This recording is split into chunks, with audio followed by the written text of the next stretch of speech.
Mm-hmm. Like, what's the point? Like, even on the way up here, like, my boy was like, why are you doing this again? And I was like, well, what we did, like, it changed a lot of things for a lot of people. It was me essentially, like, just recognizing somebody that I never met in my life, that I fully believed in, that I thought was really interesting and I wanted to have an interesting conversation with.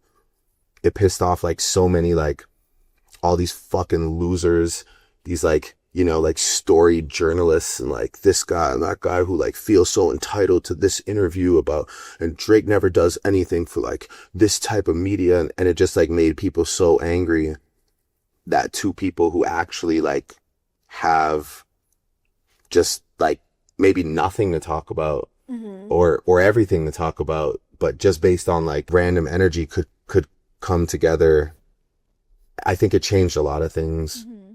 It changed a lot of things like on TikTok. It changed a lot of things like in the streaming world. Like it made people more comfortable to go sit down with somebody that they've never sat down with before, you know, like not to take like overly take credit, but Mm-hmm. when I do see like somebody, you know, who keeps to themselves, like a Nicki Minaj, like go to like Kai Cenat's house, Mm-hmm. or like I see, you know, these musicians go to like a guy like Plackboy Max's studio and start making songs with him. Like, I feel like we did usher in the idea of just like you can be from two completely different walks of life. Celebrities are not here, that we're like, the goal is not to be like some unattainable dickhead for your whole life, you know, and only to like sit with Zane Lowe while he like asks you like the most like curated and formal questions. No disrespect to him, you know, like, Yeah.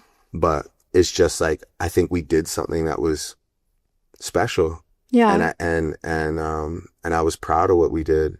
And then when you didn't like, when I felt like it caused any like bump in the road in your life, it just hurt me, because I was like, Yeah. fuck, I just can't get it right, you know? I am the biggest bump in your road, huh? I don't know what you're trying to imply with that, but yes, that was. That sounded crazy. I'm just saying, it was like after that, it was like pretty hard. I was like, people were like, oh, Yeah. how could he like put her on and then take her off right after? Why And would it was- take you off? But that's kind of how people You saw fell it. off. That's how people saw it. Was that I had so many interviews lined up where afterwards, once you unfollowed me, blocked me, everything, it was just pulled, and I was like, oh god, it was like such a. It was just like what, Ben Affleck or somebody? Who? No, who? I don't know. It was like, No, there was ones that I had that I wouldn't name that were scheduled back in the day. And they all right after, and they pulled right I after. was calling everybody going, I'm "Don't sure you were. fucking do I'm it. sure you were. Don't you fucking Well, you did do it." not. Don't even say that and make people think you did that. You wouldn't do that. That's evil. But you did. You doing that was like you removing your like. Cosign. Yeah, of me, I guess. And people were like, why would I? If he doesn't even fuck with her, I'm not going to. And it was like pretty hard after that to like try to figure out how to make my way in the world without like with like people not knowing, because people thought it was bigger too than it was. Yeah. People thought what happened between us was something like I don't know. We What had did they something think? bigger. So many things. Like what? What's the top 3 conspiracies?